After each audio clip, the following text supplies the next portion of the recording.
mi nombre es Mirko Schiavi, soy secretario de Agricultura y Ganadería, ahí le completo el eje. Claro. Y bueno, sí, un poco como mencionó, bueno, estamos obviamente al tanto de la situación y un poco también para mantener la línea informativa que no es menos importante en este caso.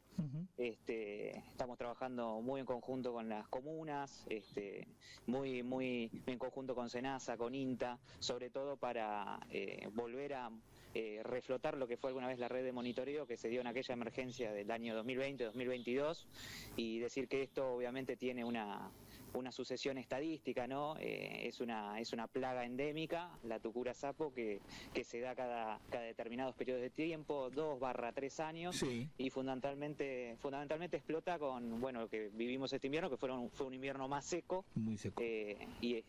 Más seco, y eso hace que la plaga prolifere mucho más rápido.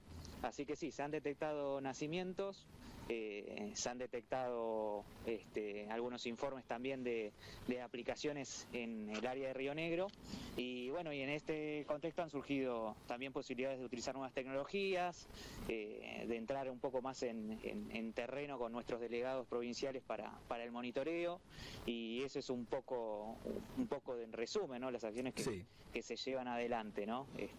Pero obviamente, bueno, siguiendo de cerca la situación porque nos toca directamente el área de sanidad vegetal, podemos decir, porque tenemos varias direcciones debajo de la subsecretaría, y obviamente afecta a todos los productores ganaderos del recurso forrajero, ¿no? Claro. Exactamente, Sí, hay recurso forrajero. Claro, hay una interrelación entre la ganadería y la agricultura. Totalmente, son áreas competentes, entonces un poco lo que primamos ahora es saber dónde estamos parados, porque básicamente como cualquier desarrollo de cualquier plaga necesitamos tener información del terreno. Por eso nuestros delegados, bueno, se están moviendo fuertemente para relevar toda esa información, y en conjunto con SENASA, que es un poco el que nuclea las denuncias. Por eso es muy importante a todos los productores que ante un foco denuncien ante SENASA. Sí, hay que denunciar, porque esa información es clave base después para que nosotros podamos hacer las gestiones pertinentes. Eso es clave.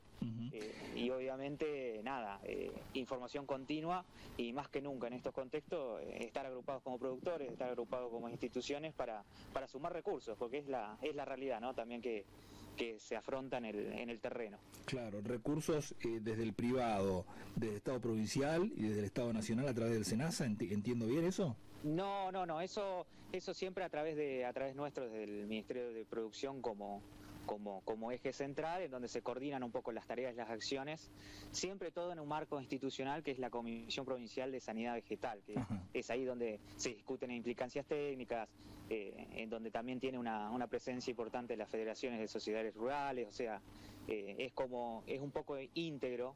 Y viste que al ser un tema que se apaga porque es una emergencia, y después se apaga y después vuelve, pero en realidad el nacimiento se dan todos los años, no en tan gran cantidad como ahora, en tanta densidad como ahora, pero se suelen dar todos los años, siempre hay alguna que otra detección, alguna que otra denuncia.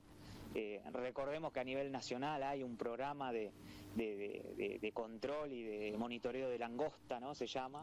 Es un programa nacional que nuclea el SENASA, ¿no? Como eje central, porque obviamente en las provincias del norte son langostas que son aladas, o sea, son voladoras, voraces. Es peor todavía. Otro tipo de medidas, y es mucho peor. Y acá tenemos, no sé si la suerte, pero acá es tucura, ¿no? No es lo mismo que la langosta, que no tiene alas, camina, y eso te da la posibilidad de fijar estos puntos para poder monitorear y ver cómo progresa. Pero generalmente siempre se dan en las mismas zonas, ¿no? Pero bueno, es un poco para resumir eso y que le quede claro al productor que obviamente estamos para ayudarlos, para asistirlos, para obviamente tomar esa progresión, y que es importante que denuncien, porque sin información ahí de terreno y de base es complicado, ¿no?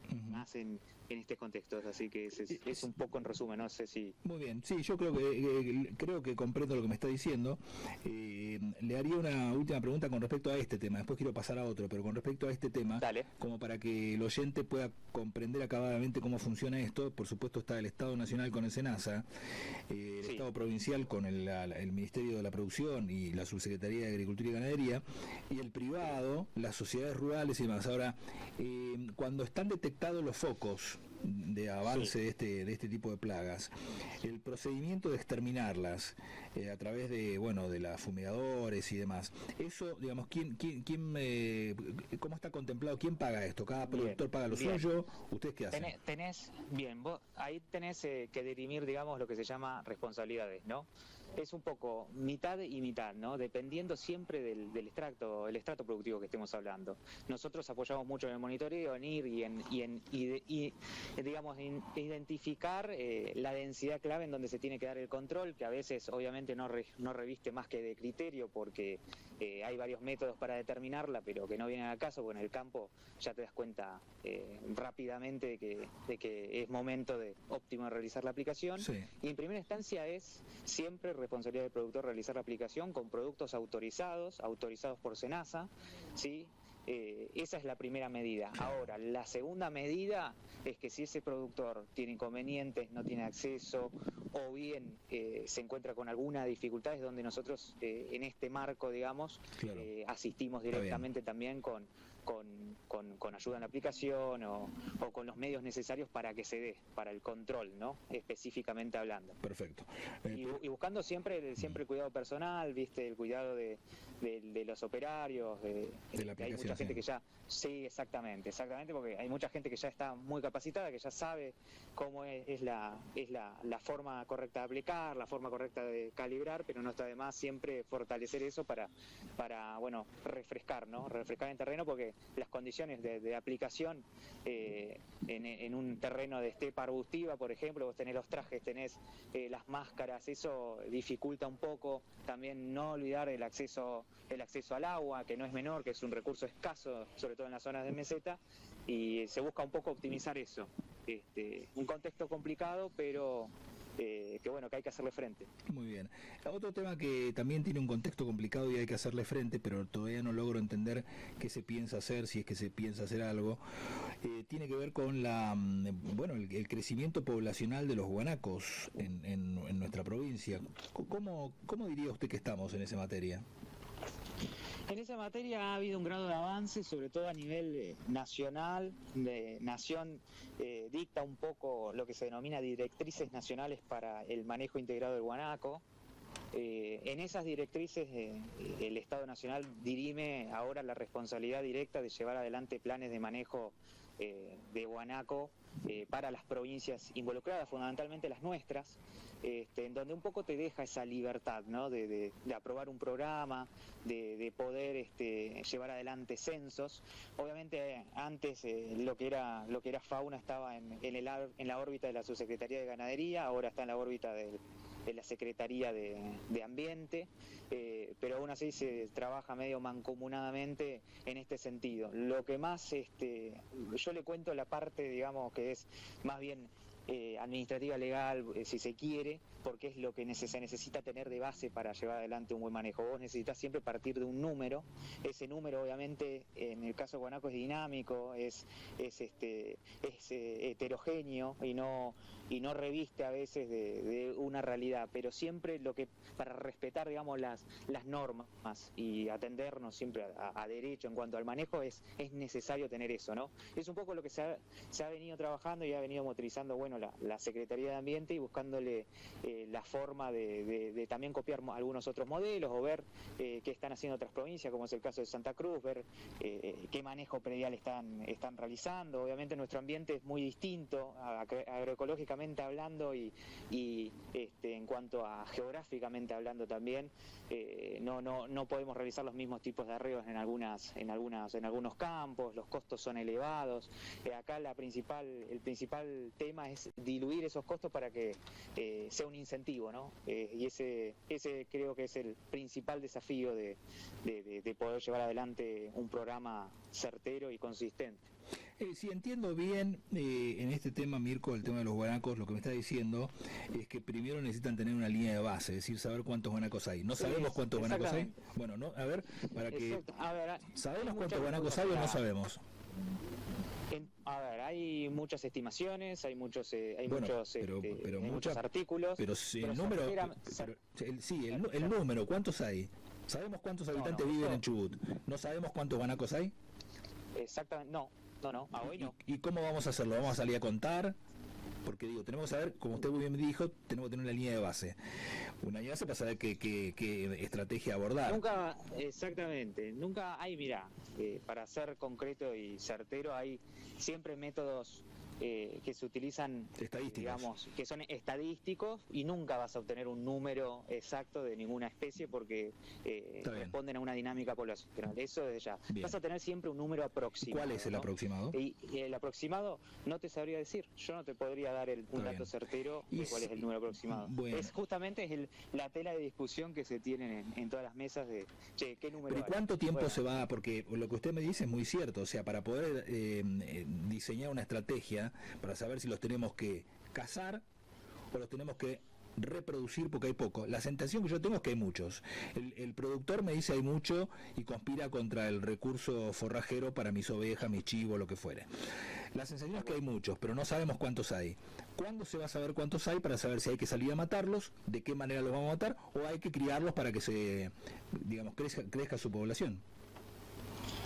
Mira, no te puedo, en este momento no te puedo dar una certeza de cuándo. No te puedo dar una certeza de cuándo. Lo que sí sé que hay varios intentos de la realización de esos trabajos, pero la discusión siempre volvemos a la misma. ¿Es un recurso que se puede utilizar? Sí, es un recurso que se puede utilizar.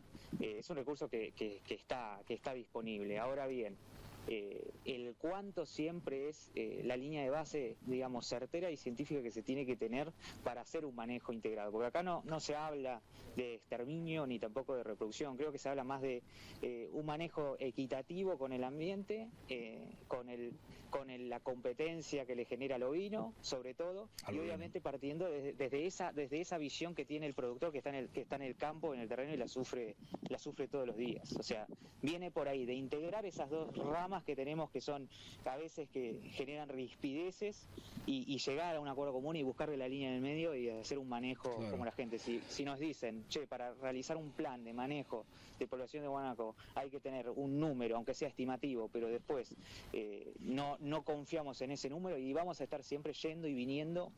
Acá me parece que viene por ese lado, ¿no? Y hay que, o sea, yo soy sincero y directo, ¿no?, con esto, porque nos toca vivirlo siempre, y es algo que se puede desarrollar, que tiene potencial, que han habido algunas experiencias muy buenas, y es claramente una beta que hay que buscarle, una certeza. Pero la realidad es que hoy estamos parados en eso, en planes. Ustedes se imaginará que un censo también requiere de recursos financieros que en este momento son escasos. Por ende eso hace que se dificulte un poco el planteo si después vamos a terminar cuestionando ese número, ¿no? A pesar de que usemos los métodos estadísticos adecuados. Pero siempre la base es lo mismo que con la tucura. La base científica es siempre saber, ¿dónde estamos parados? ¿Qué densidad tenemos? ¿Qué densidad por metro cuadrado de tucura tenemos? Si supera las 10 tucuras por metro cuadrado, es momento de hacer un manejo integrado. Perfecto. Se habla de manejo integrado, de control. ¿Por qué se habla de eso? Porque vos vas monitoreando, vas viendo la evolución, y donde ya genera un prejuicio, supera ese umbral económico que a vos te deja fuera de toda competitividad, es donde se acciona el control, ¿no? Ese es un poco, digamos, vamos a trasladarlo, ¿no? Creo que no admite ya a esta altura de circunstancia. Por supuesto. Yo no sé si no admite. Claro, yo no sé, Mirko, si usted es productor agropecuario, ingeniero agrónomo, o está, digamos, vinculado directo. Soy ingeniero agrónomo y productor, sí. ¿Usted produce? Sí. Bueno, si produce me va a entender bien, porque digamos el punto de fricción, o sea, el que manda acá es el productor, no el guanaco ni la tucura, o sea, por supuesto.